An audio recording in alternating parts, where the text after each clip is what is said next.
Speaking of Chicago, we have Mitchell Trubisky up on par. He's up on deck, I should say. Chicago was active in their pursuit of Carson Wentz before he landed in Indy. With that being said, we know they're looking for another suitor. What does that mean for Mitchell Trubisky? Does he walk? Does he sign back to possibly ride the pine?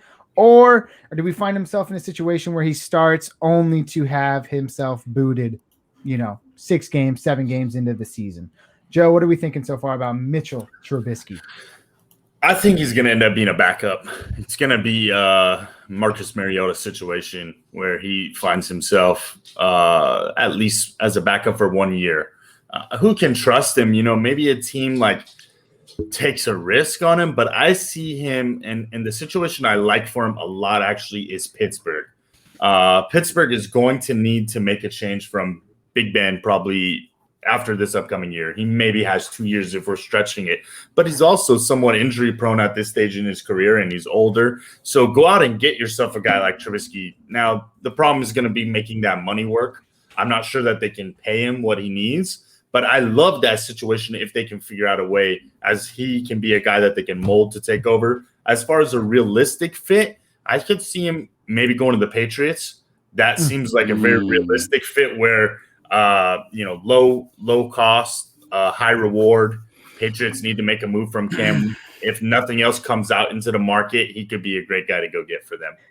I think what we're going to see a lot throughout this storyline of specifically the Patriots is I think a lot of these guys might be a fit for the Patriots, in that Joseph describes it as kind of a low risk, low payment, high reward type of scenario. And Mitchell Trubisky is just that, someone that didn't fit Matt Nagy's system that well, and might find himself in a better fitting system with New England.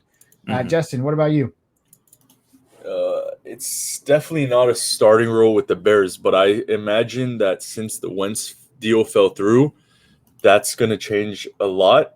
But since Russell Wilson's issue literally happened right after Wentz got traded, the Bears are one of his selected destinations. The only problem I see here is if that trade ever comes to fruition, I cannot see Seattle being okay starting Trubisky as QB. So it would be kind of odd situation. Either he stays a backup in Chicago or they find a suitor, and I want to say maybe a Darnold for Trubisky swap, maybe some fresh air for both.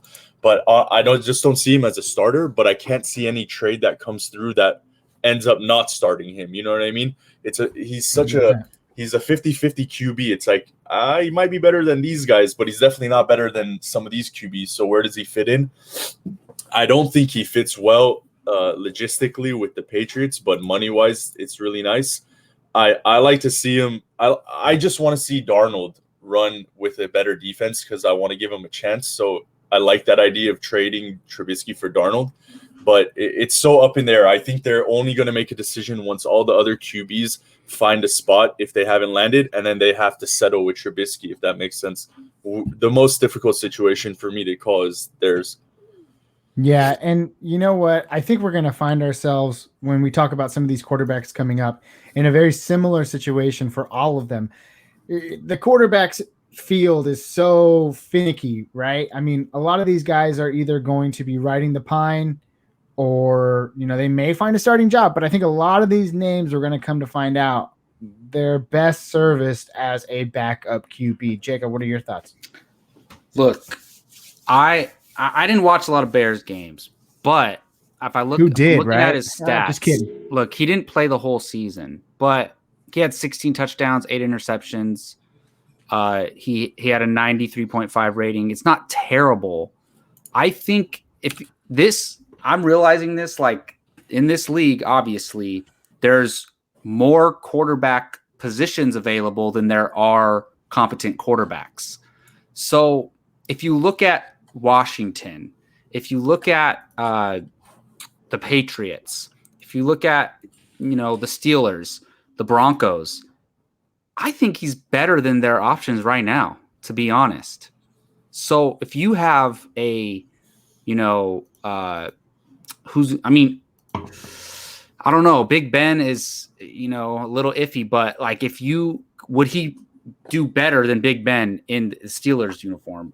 Possibly, but I think Mitchell Trubisky could end up with a starting job more than most of these other guys that we have on this list right below him. And he's only 26, and they declined the 5th option, so he's free agent. Like, he can sign anywhere. I think he does find a starting job in either Washington or New England, to be honest. I think that's a very possibility. He's definitely more talented. Again, I think my biggest critique on Mitchell Trubisky was not Mitchell Trubisky himself. It was Matt Nagy in that offense, and I just didn't think he was ever a perfect fit. And you brought up the numbers, Jacob. I mean, they were not bad. In only 9 games, he threw 16 touchdowns and only 8 interceptions. So there were a few people out there in the playoffs that were actually riding. Near the end of the season, he was fantasy relevant, and he's 100%. Probably more fantasy relevant than he is NFL relevant, to be honest. Well, guys, one thing to keep in mind also is that there is a lot of talk about at least 6 quarterbacks who are considered first-round talent in the draft. That's a good point. If we look, that's a good point. So while I agree, Jacob, right now Trubisky looks like he should have a starting NFL job.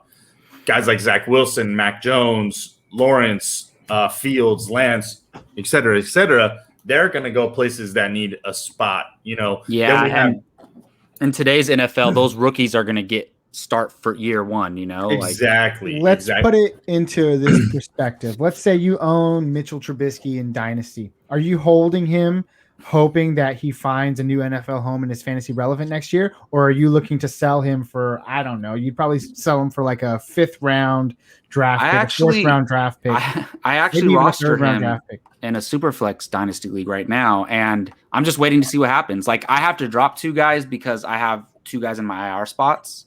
So if he's not in a starting job somewhere, I'm gonna drop him. But who knows though? If he's in Washington or if he's in New England, might hold on to him and see what happens. This is a guy where, like, for sure he's going to be on a roster going into the year. We'll just see what it is, and it could be a situation where he's signed and he doesn't start right away, but he ends up being their starter. Yeah, absolutely. That's kind of what I was getting at with the whole Mariota thing, because I think Mariota probably should have got. And guys, he's another option, right? He's the guy who the Raiders may look to move to help balance out some other places. So there's just a lot of. I'm hoping for a Ryan Tannehill, resurgence from Trubisky. Absolutely. He's proven he can do it. Let me give you some info. If you break down when you said he's fantasy relevant at the end of the year, I'm calling fool's gold on that because their schedule was pretty cake. They lose to Green Bay. Yes, it was. That's why David Montgomery was going insane too. They lose to Green Bay, but they dropped 25, beat Detroit, beat Houston, beat Minnesota, or they lost to Detroit, beat Jacksonville. Dude, Jacksonville, Minnesota, Houston, those defenses were trash, sadly, and I'm not buying it. He's a backup, like Joey said. Mariota's best likely situation is equivalent to what he's going to be. It's just that when he gets that chance to play again, he needs to turn it around. So that's it for me. I'm not holding my breath with him. And that is what we will wait to see if that time comes or not.